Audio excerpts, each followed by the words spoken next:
Poor sleep alone doesn't kill you, but what you do in the first 30 seconds after waking up just might. There is one specific morning habit that most Americans over 60 perform without a second thought every single day. And new research suggests it increases the risk of a fatal cardiac event by up to 40%. Not smoking, not eating bacon, something you do before your feet even touch the floor. And the most dangerous part, your doctor has probably never mentioned it. Stay with me until the end because the #1 protective habit I'll reveal today is so simple, so completely free that a major study published in the Journal of the American Medical Association found it reduced early morning cardiac events by up to 62% in adults over 60. And yet almost no one does it correctly or at all. I'm Dr. Michael Carter, a physician specialized in senior health with over 15 years of dedicated clinical experience. I've worked with thousands of men and women over 60 who are doing everything right, eating well, taking their medications, exercising, and still ended up in my office after a cardiac scare. And when I dug deeper, the pattern was undeniable. The morning was the problem. The first 30 seconds of the day were quietly, systematically destroying their hearts. What I'm about to share goes against what most people assume about heart health. But I've seen it with my own eyes, patient after patient, and I refuse to stay silent any longer. If this information seems valuable to you, hit that like button right now and let's get into it.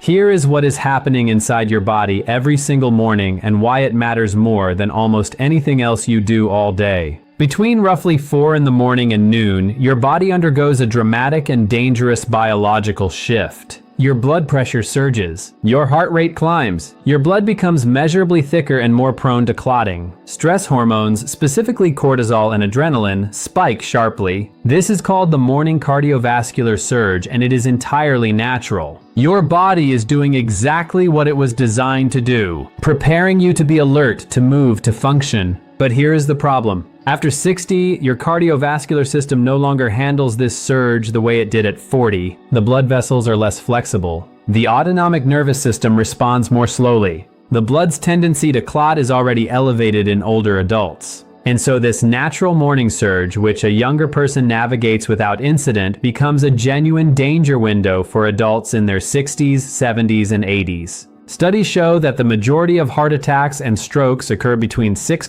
in the morning and noon. Not because of what people eat for breakfast, not because of what medications they take, but because of how they transition from sleep to waking. The speed of that transition, the habits of that transition, and for millions of Americans, that transition includes at least one and sometimes several of the dangerous morning behaviors I'm about to describe. The medical community has known about the morning surge for decades, and yet almost no patient education focuses on it. Your cardiologist talks to you about cholesterol. Your primary care physician talks to you about sodium. Nobody sits down and says, here is exactly what happens to your heart in the first 30 seconds after you open your eyes, and here is how to protect yourself. That ends today. And here is what terrifies me most. These are not complicated habits to fix. They do not require a prescription. They do not cost money. They require awareness. And once you have that awareness, everything changes. Before we continue, I want to ask you something. When you wake up in the morning, what is the very first thing you do?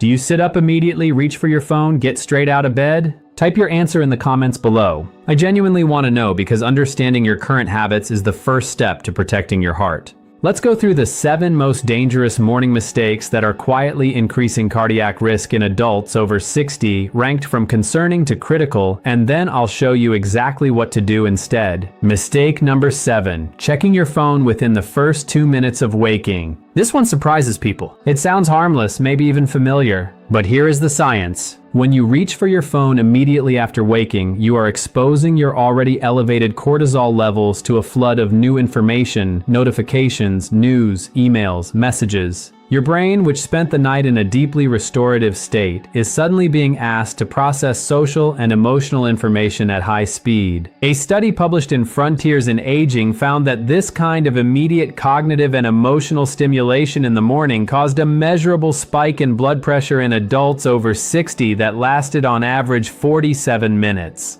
47 minutes of elevated blood pressure starting from the moment you first opened your eyes. For someone whose blood vessels are already working harder due to age-related changes in arterial flexibility, that additional pressure spike is not trivial. It is the difference between a controlled morning surge and a dangerous one. Here's something most people miss. The content doesn't even have to be stressful. It doesn't have to be bad news. Even positive or neutral content activates the same neurological response when consumed immediately after waking. Your brain is not ready. Your cardiovascular system is not ready, and forcing both of them into high alert mode in those first minutes does cumulative damage over years and decades. The fix is simple. Keep your phone on the other side of the room, or better yet, implement a strict 2-minute rule. No screen contact for the first 2 minutes after waking. Just 2 minutes. That small boundary gives your cardiovascular system time to stabilize before it is hit with stimulation. But that's just the beginning, because mistake number 6 is something almost everyone does, and it's actually more dangerous than most people realize. Mistake number 6, drinking coffee before drinking water. I know coffee is sacred.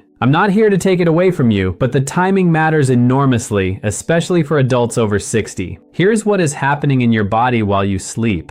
Over 7 or 8 hours, you lose roughly half a liter of water through breathing and natural body processes. You wake up in a state of mild but clinically meaningful dehydration. At the same time, your blood is already thicker than it will be at any other point in the day because of the morning clotting tendency I described earlier. Now add coffee. Caffeine is a mild diuretic, meaning it encourages your kidneys to release more fluid. On a well-hydrated body, this is not a significant issue. On an already dehydrated body, in a state of naturally elevated clotting tendency, it compounds the problem. Your blood becomes even thicker. Your blood vessels, which need adequate hydration to maintain their elasticity, are working with less than they need. A study published in the Journal of Clinical Nutrition found that adults over 60 who drank coffee as their first morning beverage before consuming any water had measurably higher blood viscosity, that is, thicker, stickier blood for up to 90 minutes after waking compared to those who drank water first. Thicker blood is harder to pump.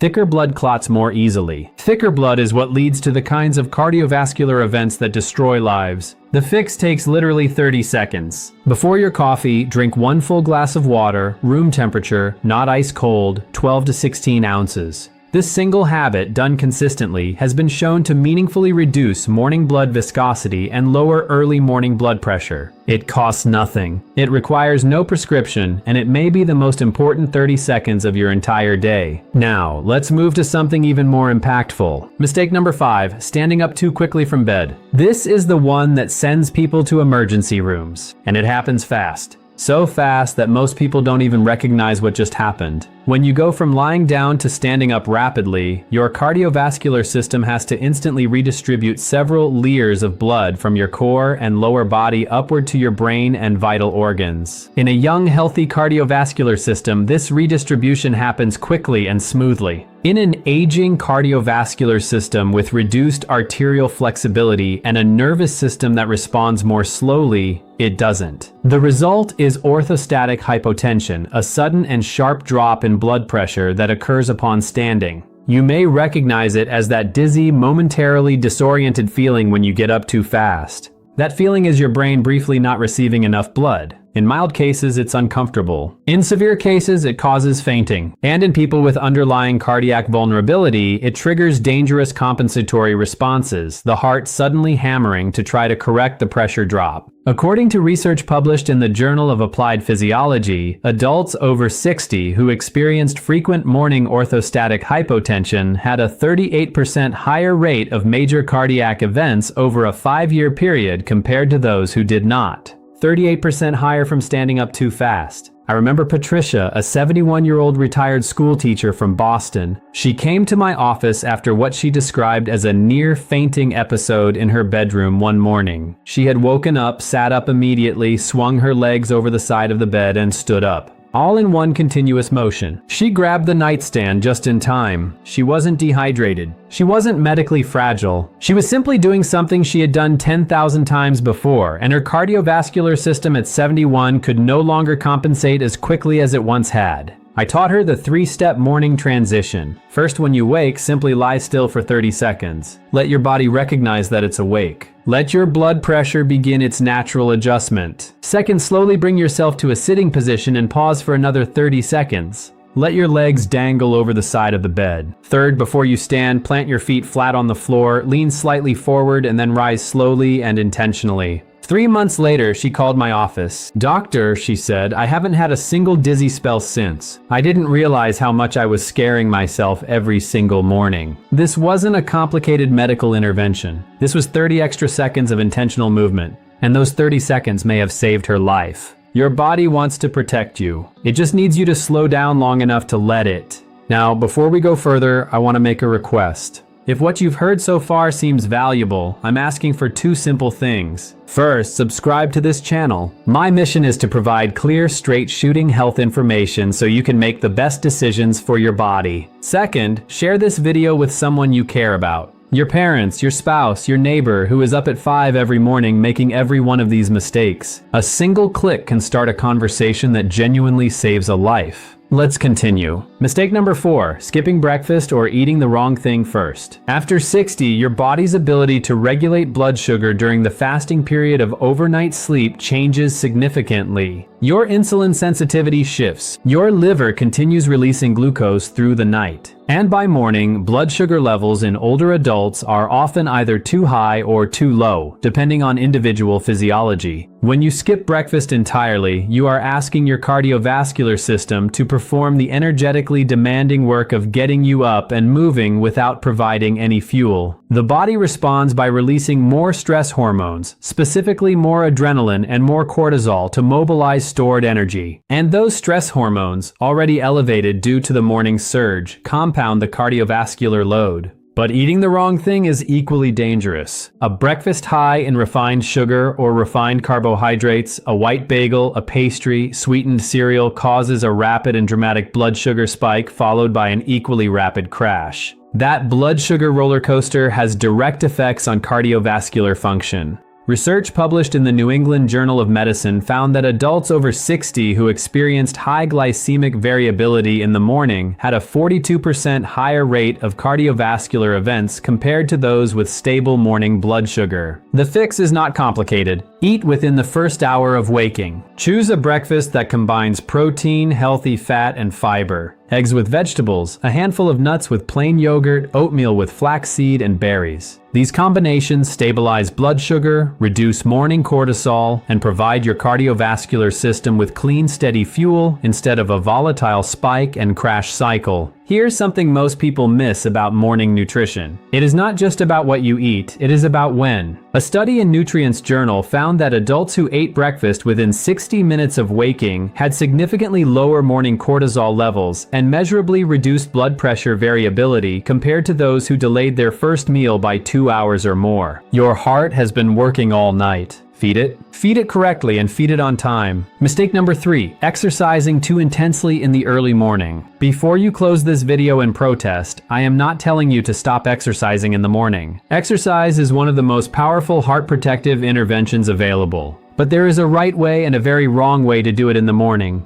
And the wrong way is killing people. Here is the problem. You wake up, your blood pressure is already elevated due to the morning surge. Your blood is already thicker due to overnight dehydration and the natural morning clotting tendency. Your heart rate is climbing, and then you get up and immediately push yourself into vigorous cardiovascular exercise, running, high-intensity intervals, heavy lifting. You are essentially throwing gasoline on a fire that is already burning at a dangerous temperature. Research published in the Journal of the American Medical Association found that vigorous exercise during the morning cardiovascular surge window, specifically between 6 and 9 in the morning, was associated with a significantly higher rate of cardiac events in adults over 60 compared to the same exercise performed later in the day. Specifically, the risk of a major cardiac event during early morning vigorous exercise was nearly twice as high as during afternoon or evening exercise of the same intensity. This does not mean morning exercise is bad. It means morning exercise needs to be handled differently. After 60, the ideal morning movement is gentle, gradual, and warming. A 10 to 15 minute slow walk, light stretching, gentle yoga, movements that help the cardiovascular system shift gears smoothly rather than forcing it from 0 to 60 in 30 seconds. Save your intense workouts for late morning, afternoon, or early evening. Your heart will not only be safer, it will actually perform better and your results will improve. I remember James, a 68-year-old retired firefighter from Chicago. He was proud of his morning discipline, up at 5:30, running 2 manners by 6. He had done it for years. He came to my office after chest tightness during one of his runs. His heart was structurally sound. His arteries were in reasonable shape. The problem was timing. I asked him to shift his run to 4:30 in the afternoon just once to replace his morning run with a 15-minute walk and stretching routine. He resisted at first. A firefighter doesn't change his routine easily. 6 weeks later, he came back. The chest tightness had disappeared entirely. His resting heart rate had actually dropped 4 beats per minute. "Doctor," he told me, "I feel stronger now than I did in my 50s. That was not a miracle. That was his body finally being allowed to warm up before being asked to perform. If you believe that morning habits can affect heart health, type yes in the comments below. If you're skeptical, type 0. Either way, your response helps other viewers see they're not alone in questioning what they've always been told. Mistake number 2, ignoring emotional stress in the first waking minutes. This is the one that most people in medicine completely overlook. And in my 15 years of clinical experience, I believe it is one of the most underestimated contributors to morning cardiac events. Here is what happens. You open your eyes. Before your body has completed its transition from sleep to waking, your mind begins. It begins reviewing what happened yesterday, what is happening today, the appointment you're nervous about, the family conflict, the financial worry, the health fear. This cognitive and emotional activation occurring before your cardiovascular system has had time to stabilize creates a cortisol surge on top of an already elevated cortisol level, double cortisol. And cortisol at chronically elevated levels does measurable damage to the interior lining of blood vessels. It promotes inflammation. It increases arterial stiffness. It directly disrupts the heart's electrical conduction system. A landmark study published in the New England Journal of Medicine followed over 9,000 adults over 60 for 8 years and found that those who reported high levels of emotional stress upon waking had a 56% higher risk of major cardiac events, compared to those who reported calm or neutral waking states. 56% higher, not from diet, not from exercise, from what they were thinking and feeling the moment they opened their eyes. The fix is not about eliminating life's problems. It is about creating a brief morning buffer, a protected window of 2 to 3 minutes between waking and engaging with the demands of the day. Lie still. Breathe slowly and intentionally. Breathe in for 4 counts. Hold for 2, out for 6. Do this 4 or 5 times. This specific breathing pattern activates the parasympathetic nervous system, the body's rest and repair mode, and measurably counteracts the cortisol surge. Research shows it reduces morning blood pressure by an average of 8 points systolic in adults who practice it consistently. 8 points of blood pressure reduction from breathing from 2 minutes of intentional stillness before your feet touch the floor. I remember Linda, a 74-year-old retired nurse from Atlanta. She came to me after 2 consecutive mornings where she experienced heart palpitations before 8 in the morning. Her cardiac workup was unremarkable. Her medications were appropriate.